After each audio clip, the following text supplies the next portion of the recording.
ಇನ್ನು ಇಂಡಿಗೋ ವಿಮಾನ ಹಾರಾಟ ವ್ಯತ್ಯಯ 6ನೇ ದಿನಕ್ಕೂ ಕೂಡ ಕಾಲಿಡ್ತಾ ಇದೆ. ಇವತ್ತು ಕೂಡ 50ಕ್ಕೂ ಹೆಚ್ಚು ವಿಮಾನಗಳ ಹಾರಾಟ ರದ್ದು ಅನ್ನೋದು ಕೇಳಿ ಬರ್ತಾ ಇದೆ. ಈಗ ಅನೇಕ ಪ್ರಯಾಣಿಕರು ಕೂಡ ಏರ್ಪೋರ್ಟ್ನಲ್ಲಿ ನಿಲ್ತಾ ಇದ್ರಲ್ಲ, ಅವರೆಲ್ಲರೂ ಕೂಡ ಈಗ ಕೆಲವರಿಗೆ ಗೊತ್ತಾಗ್ಬಿಟ್ಟಿದೆ ನಮ್ಮ ವಿಮಾನ ಹಾರಾಟ ನಡೆಸೋದಿಲ್ಲ ಅಂತ ಹೇಳಿ. ಬಟ್ ಆದರೂ ಕೂಡ ಕೆಲವರು ಬರ್ತಾ ಇದ್ದಾರೆ. ಬೆಂಗಳೂರಿಂದ ಇವತ್ತು 61 ವಿಮಾನಗಳ ಹಾರಾಟ ರದ್ದಂತೆ. ಓಕೆ, ಸೊ ಕೆಂಪೇಗೌಡ ಏರ್ಪೋರ್ಟ್ನಿಂದ ನಿರ್ಗಮಿಸಬೇಕಾದಂಥ ವಿಮಾನಗಳಿವು. ರದ್ದಾದ ವಿಮಾನಗಳ ಪ್ರಯಾಣಕ್ಕೆ ಬಾರದಂತೆ ಏರ್ಲೈನ್ಸ್ ಸಂದೇಶವನ್ನ ಕೊಟ್ಟಿದೆ. ದೆಹಲಿ, ಹೈದರಾಬಾದ್, ಇಂದೋರ್, ರಾಯ್ಪುರ್, ಕೋಲ್ಕತ್ತಾ, ಮಂಗಳೂರು, ಕೊಚ್ಚಿ, ಶ್ರೀನಗರ, ಭೂಪಾಲ್ ಇಲ್ಲಿಗೆ ಹೋಗಬೇಕಾಗಿರುವಂಥ ವಿಮಾನಗಳೆಲ್ಲ ಕ್ಯಾನ್ಸಲ್ ಆಗಿದೆ. ವಿಮಾನಗಳ ರದ್ದು ಮಾಹಿತಿಯ ಬೆನ್ನಲ್ಲೇ ಪ್ರಯಾಣಿಕರ ಸಂಖ್ಯೆ ಈಗ ಕಡಿಮೆ ಆಗಿದೆ. ಸೊ ರಾತ್ರಿ 2 ಗಂಟೆ 3 ಗಂಟೆಗೆಲ್ಲ ಮೆಸೇಜ್ ಮಾಡಿಬಿಟ್ಟು ನಿಮ್ಮ ಫ್ಲೈಟ್ ಕ್ಯಾನ್ಸಲ್ ಆಗಿದೆ ಅಂತಂದರೆ ಯಾರಿಗೆ ತಾನೇ ಗೊತ್ತಾಗುತ್ತೆ? ಪಾಪ ಅವ್ರು 5 ಗಂಟೆಗೆ ರೆಡಿಯಾಗಿ ಅವ್ರು ಗಾಡಿ ಹತ್ಕೊಂಡು ಬರ್ತಾ ಇರ್ತಾರೆ. ಗಾಡಿಯಲ್ಲಿ ಕೂತ್ಕೊಂಡು ಮೊಬೈಲ್ ನೋಡಿದಾಗ ಈ ಥರ ಗೊತ್ತಾದರೆ ಏನು ಮಾಡಬೇಕು ಅವರು? ಸೊ ಹಾಗಾಗಿ ಬಹಳಷ್ಟು ಜನರಿಗೆ ಪ್ಲ್ಯಾನ್ ಮಾಡ್ಕೊಂಡಿದ್ದಾರೆ. 1 ತಿಂಗಳು, 2 ತಿಂಗಳು, 3 ತಿಂಗಳು ಮುಂಚಿತವಾಗಿಯೇ.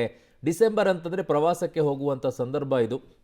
ಹಾಗಾಗಿ ಪ್ಲ್ಯಾನ್ ಮಾಡ್ಕೊಂಡಿರ್ತಾರೆ, ಎಲ್ಲೋ ಹೋಗೋಣ ಅಂತೇಳಿ ಮಕ್ಕಳನ್ನು ಕರ್ಕೊಂಡು. ಆದರೆ ಈ ಥರ ಕ್ಯಾನ್ಸಲ್ ಆಗಿಬಿಟ್ರೆ ಏನು ಮಾಡೋಣ ಅಂತ ಪಾಪ ತುಂಬ ಪರದಾಡ್ತಾ ಇದ್ದಾರೆ ಅನೇಕರು. ದುಡ್ಡೇನೋ ಕೊಟ್ಬಿಡ್ತಾರೆ, ಬಟ್ ಸಮಯ ಮತ್ತೆ ಸಿಗಬೇಕಲ್ಲ, ಮತ್ತೆ ಕಾಯಬೇಕಾಗತ್ತೆ. ಸೊ ಹಾಗಾಗಿ ಒಂಥರ ಹಿಡೀ ಶಾಪ ಹಾಕ್ತಾ ಇದ್ದಾರೆ. ಈ ಶಾಪ ಇಂಡಿಗೋಗೆ ಎಷ್ಟು ತಟ್ಟುತ್ತೋ ಗೊತ್ತಿಲ್ಲ.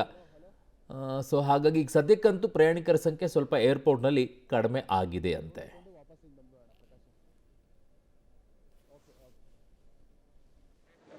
To Jabalpur. Jabalpur. Now it's cancelled. Which country you are from? Germany. Germany. Germany, yes. How many days you are from here? We are here for 10 more days. 10 more days. Yes. There is a problem in flight delays and In Germany, yes, also, but not that severe. To Jabalpur. Jabalpur. Now. ಈಗ ನಾನು ಇಂಪಾಲ್ಗೆ ಹೋಗ್ಬೇಕಾಗಿತ್ತು. ಇಂಪಾಲ್ನಲ್ಲಿ ಗಾಡಿ ಸಿಗ್ತಾ ಇಲ್ಲ.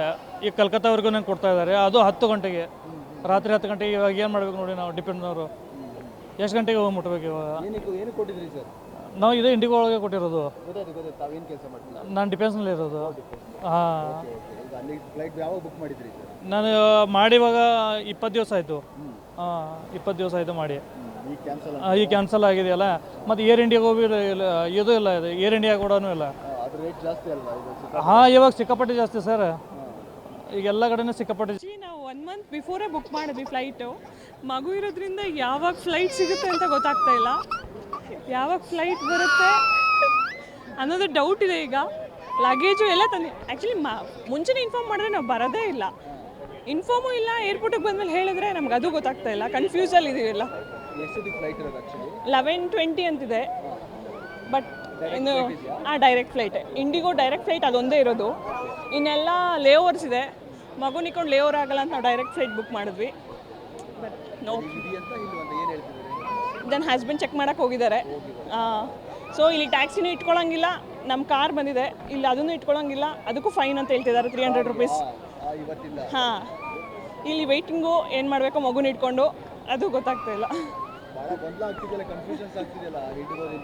Confusion ಅಲ್ಲ, ಬರೋದಾ ಬೇಡವಾ ಅನ್ನೋದೇ decide ಮಾಡಕ್ಕೆ. ದೇಶದೆಲ್ಲೆಡೆ ಇಂಡಿಗೋ ವಿಮಾನಗಳ ಹಾರಾಟದಲ್ಲಿ ಬಹಳಷ್ಟು ವ್ಯತ್ಯಯ ಆಗಿದೆ. 6ನೇ ದಿನ ಇವತ್ತು ಕಾಲಿಟ್ಟಿದೆ. 6ನೇ ದಿನವೂ ಕೂಡ ಸಮಸ್ಯೆಗಳ ಸರಮಾಲೆ ಮುಂದುವರಿತಾ ಇದೆ. ಇವತ್ತು ಟ್ರಾವೆಲ್ ಏಜೆಂಟ್ ಒಬ್ಬರು ನಮ್ಮ ಜೊತೆ ಇದ್ದಾರೆ ಬೆಂಗಳೂರು ಏರ್ಪೋರ್ಟ್ನಲ್ಲಿ. ಏನೆಲ್ಲ ಸಮಸ್ಯೆಗಳಾಗ್ತಿದೆ ಸರ್? ಇದು ಸಮಸ್ಯೆ 1 ದಿನ, 6 ದಿನ ಆಯಿತು, ಈಗಲೂ ಏನೆಲ್ಲ ಸಮಸ್ಯೆಗಳಾಗ್ತಿದೆ ಸರ್? ನಾವು ಇದು ಅಂದ್ಕೊಂಡಿದ್ರಿ ಬಹುಶಃ 1 ದಿನ ಇಲ್ಲ 2 ದಿನದಲ್ಲಿ ಈ ಥರ ಪ್ರಾಬ್ಲಮ್ ಎಲ್ಲ ಸಾಲ್ವ್ ಆಗುತ್ತೆ ಅಂತ. ನಾವು ಟ್ರಾವೆಲ್ ಏಜೆಂಟು, ನಾವು ಫ್ಲೈಟ್ನೇ ನಂಬ್ಕೊಂಡು ಬರೀ ಫ್ಲೈಟ್ ಪ್ಯಾಕೇಜಸ್ಸೇ ನಾವು ಮಾಡೋದು. ನಾವು ಫ್ಲೈಟ್ನೇ ನಂಬ್ಕೊಂಡು ಪ್ಯಾಕೇಜಸ್ ಮಾಡ್ತಾ ಇರ್ತೀವಿ. ಈ ಥರ 1 ದಿನ 2 ದಿನ ನಮ್ಗೆ ತೊಂದರೆ ಬಂದರೆ ಫೇಸ್ ಮಾಡ್ಬೋದು. ಕಂಟಿನ್ಯೂ 5 to 6 ಡೇಸ್ ಬಂದಾಗ ನಾವು ತುಂಬ ದಿನ ಅಡ್ವಾನ್ಸಾಗಿ ಟಿಕೆಟ್ಸ್ನ ಬ್ಲಾಕ್ ಮಾಡ್ಕೊಂಡಿರ್ತೀವಿ. ಅಡ್ವಾನ್ಸ್ನಾಗಿ ಟಿಕೆಟ್ ಬ್ಲಾಕ್ ಮಾಡ್ಕೊಂಡಿರುವಾಗ ಕಸ್ಟಮರ್ಸ್ಗೂ ನಾವು ಅಡ್ವಾನ್ಸಾಗಿ ಸೇಲ್ ಮಾಡಿರುವಾಗ ಈ ಥರ ತೊಂದರೆ ಬಂದುಬಿಟ್ರೆ ನಾವು ರಾತ್ರಿಯಾಗಲೂ ನಿದ್ದೆ ಕೆಟ್ಟು ಕಸ್ಟಮರಿಂದನೂ ಇದ್ದೀವಿ, ಏರ್ಲೈನ್ಸಿಂದನೂ ಇದ್ದೀವಿ, ತುಂಬ ತೊಂದರೆ ಪಡ್ತಾ ಇದ್ದೀವಿ. ಟ್ರಾವೆಲ್ ಏಜೆಂಟ್ ನಾನೇ ಅಲ್ಲ, ಬೆಂಗಳೂರು ಉದ್ದಕ್ಕೂ ದೇಶ ಉದ್ದಕ್ಕೂ ಟ್ರಾವೆಲ್ ಏಜೆಂಟ್ಸ್ ಯಾರು ಈ ಥರ ಗ್ರೂಪ್ ಟಿಕೆಟ್ ಮಾಡಿ ಗ್ರೂಪ್ ಟಿಕೆಟಲ್ಲಿ ಟ್ರಾವೆಲ್ ಮಾಡಿಸ್ತಾರೋ ಎಲ್ರಿಗೂ ತೊಂದರೆ ಆಗ್ತಾಯಿದೆ ಸರ್. ತುಂಬ ಅಂದರೆ ತುಂಬ ತೊಂದರೆ. ಈಗ ಪೇರೆಂಟ್ಸ್ ಕಳಿಸ್ಬಿಟ್ಟಿರ್ತಾರೆ, ಅವ್ರ ಮನೆಯಲ್ಲಿರ್ತಕ್ಕಂಥವರು ಉಳಿದವರೆಲ್ಲನೂ. ನನ್ನ ಸಹೋದ್ಯೋಗಿ ಈಗ ಚಿಕ್ಕಬಳ್ಳಾಪುರ ಪ್ರತಿನಿಧಿ ಮಧುಕೃಷ್ಣನ ಸಂಪರ್ಕಕ್ಕೆ ಸಿಗ್ತಾ ಇದ್ದಾರೆ. ಮಧುಕೃಷ್ಣ, ನಿಜಕ್ಕೂ ಕೂಡ ಪಾಪ ಡಿಸೆಂಬರ್ ತಿಂಗಳಲ್ಲಿ ಅನೇಕ ರೀತಿಯಾದಂಥ ಪ್ರವಾಸಕ್ಕೆ ಬುಕ್ಕನ್ನು ಮಾಡ್ಕೊಂಡಿರ್ತಾರೆ, ಇನ್ಯಾವುದೋ ಕೆಲಸಕ್ಕೆ ಹೋಗ್ತಾ ಇರ್ತಾರೆ. ಡಿಫೆನ್ಸಲ್ಲಿರುವಂಥವ್ರು ಅವರ ಡ್ಯೂಟಿ ಮುಗಿಸ್ಕೊಂಡು ಮತ್ತೆ ರಜೆಗೆ ಬಂದಿರ್ತಾರೆ, ಡ್ಯೂಟಿಗೆ ಹೋಗ್ತಾ ಇರ್ತಾರೆ. ಇಂಥವೆಲ್ಲ ಆಗ್ಬಿಟ್ಟಾಗ ಭಾಳ ಗೋಜಲ ಆಗ್ತಾ ಇದೆ. ಇಲ್ಲಿಯವರೆಗೂ ಕೂಡ ಇಂಡಿಗೋ ಯಾವುದೇ ರೀತಿಯಾದಂಥ ಸ್ಪಷ್ಟನೆಯನ್ನು ಕೊಡ್ತಾ ಇಲ್ವಾ? ಕೇವಲ ಕ್ಯಾನ್ಸಲ್ ಅಂತ ಮಾತ್ರ ಹೇಳ್ತಾ ಇದೆಯಾ? ಖಂಡಿತ ಅರುಣ್, ಈಗಲೂ ಕೂಡ ಸಮಸ್ಯೆ ಮುಂದುವರಿತಾ ಇದೆ. ಹಾಗಾಗಿ ಪ್ರಮುಖವಾಗಿ ಡಿಸೆಂಬರ್ ತಿಂಗಳು ತಾವು ಹೇಳಿದಂಗೆ ಕ್ರಿಸ್ಮಸ್ ಹಾಲಿಡೇಸ್ ಬರುತ್ತೆ. ಹಾಗಾಗಿ ಮಕ್ಕಳಿಗೆ ರಜೆ ಇರುತ್ತೆ, ವರ್ಷ ಹೆಂಡಿಂಗು. ಹಾಗಾಗಿ ಟೂರ್ ಪ್ಲಾನ್ಗಳನ್ನು ಭಾಳಷ್ಟು ಜನ ಮಾಡಿಕೊಂಡಿರ್ತಾರೆ. ಅದರಲ್ಲೂ ಕೂಡ ಕಳೆದ 5-6 ದಿನಗಳಿಂದ ಇದೇ ಸಮಸ್ಯೆ ಮುಂದುವರೆದಿದೆ. ಟ್ರಾವೆಲ್ ಏಜೆಂಟ್ಗಳವರು ಮೊದಲೇ ಗ್ರೂಪ್ ಬುಕ್ಕಿಂಗನ್ನು ಮಾಡಿಕೊಂಡು ಪ್ರವಾಸದ ಪ್ಲಾನ್ಗಳನ್ನು ಮಾಡ್ಕೊಂಡಿರ್ತಾರೆ. ಅಂಥವ್ರಿಗೂ ಕೂಡ ಈಗ ಸಮಸ್ಯೆ ಆಗ್ತಿದೆ. ಯಾಕೆಂತಂದರೆ ಈಗ ಸಡನ್ಲಿ ಕ್ಯಾನ್ಸಲ್ ಆದಾಗ ಮತ್ತೆ ಅವರಿಗೆ ಆಲ್ಟರ್ನೇಟಿವ್ ಬೇರೆ ಬುಕ್ಕಿಂಗ್ ಮಾಡ್ಕೊಳ್ಳಿಕ್ಕೆ ಸಾಧ್ಯನೇ ಇಲ್ಲ. ಬೇರೆ ಬುಕ್ಕಿಂಗ್ ಮಾಡೋಣ ಅಂತಂದ್ರೂ ಕೂಡ ಏರ್ ಫೇರ್ ರೇಟುಗಳು ಭಾಳಷ್ಟು ದುಬಾರಿ ಆಗಿದೆ, 1:3 ಇರುವಂಥದ್ದು. ಹಾಗಾಗಿ ಟ್ರಾವೆಲ್ ಏಜೆಂಟ್ಗಳವರಂತೂ ಒಂದು ರೀತಿ ತತ್ತರಿಸಿ ಹೋಗ್ಬಿಟ್ಟಿದ್ದಾರೆ. ಅದಕ್ಕೆ ಬೆಸ್ಟ್ ಎಕ್ಸಾಂಪಲ್ ಆಗಿ ಇಲ್ಲೇ ಒಂದಷ್ಟು ಜನ ಬೆಳಗ್ಗೆ 30 ಜನ ಭುವನೇಶ್ವರ್ಗೆ ಮೊದಲೇ ಬುಕ್ ಮಾಡ್ಕೊಂಡಿದ್ರು. ಆದರೆ ಅವರ ವಿಮಾನ ಈಗಲೂ ಕೂಡ ಡಿಲೇ ಅಂತ ತೋರಿಸ್ತಾ ಇದೆ. ಹಾಗಾಗಿ ಅವರು ಕೂಡ ಈಗ ಪರದಾಡುವಂಥ ದೃಶ್ಯಗಳು ಏರ್ಪೋರ್ಟ್ನಲ್ಲಿ ಕಾಣ್ತಾ ಇತ್ತು. ಮತ್ತೊಂದು ಕಡೆ ಈ ಎಲ್ಲ ಸಮಸ್ಯೆಗಳ ನಡುವೆ ಈಗ ಪ್ರಯಾಣಿಕರೇ ಏರ್ಪೋರ್ಟ್ಗೆ ಬರುವಂತಹ ದೃಶ್ಯಗಳೇ ಕಡಿಮೆ ಆಗಿದೆ. ಇಂಡಿಗೋ ಚೆಕ್ ಇನ್ ಕೌಂಟರ್ ಮುಂದೆ ಕೂಡ ಪ್ರಯಾಣಿಕರ ಸಂಖ್ಯೆ ಕಡಿಮೆ ಇದೆ. ಕಳೆದ 2-3 ದಿನಗಳಿಗೆ ಹೋಲಿಸಿದರೆ ಇಡೀ ಏರ್ಪೋರ್ಟ್ನಲ್ಲಿ ಜನದಟ್ಟಣೆ ಏನಿತ್ತು ಹಿಂದೆ, ಆ ರೀತಿಯ ಜನದಟ್ಟಣೆ ಕಾಣ್ತಾ ಇಲ್ಲ. ಎಲ್ಲ ಕಡೆ ಕೂಡ ಒಂದು ರೀತಿ ಖಾಲಿ ದೃಶ್ಯಗಳು ನಮ್ಮ ಕಣ್ಣಿಗೆ ಕಾಣ್ತಾ ಇದೆ.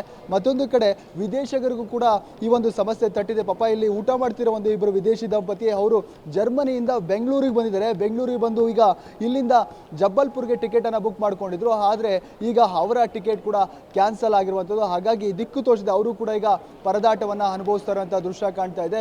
ಇಡೀ ಏರ್ಪೋರ್ಟ್ ಒಂದು ರೀತಿ ಇವತ್ತು ಖಾಲಿಯಾಗಿದೆ. ನಿನ್ನೆ ಮೊನ್ನೆ ಇದ್ದಂಥ ದೃಶ್ಯಗಳು ಕಾಣ್ತಾ ಇಲ್ಲ. ಏರ್ಪೋರ್ಟ್ ಏನೋ ಸಹಜ ಸ್ಥಿತಿಗಿದೆ. ಯಾಕೆಂತಂದರೆ ಇದನ್ನು ಮ್ಯಾನೇಜ್ ಮಾಡಲಾಗ್ತಾ ಇದೆ. ಕಾರಣ ಯಾಕೆಂತಂದರೆ ಬಂದಂಥವರನ್ನು ಏಕಾಏಕಿ ಏರ್ಪೋರ್ಟ್ನ ಒಳಭಾಗಕ್ಕೆ ಬಿಡ್ತಾ ಇಲ್ಲ.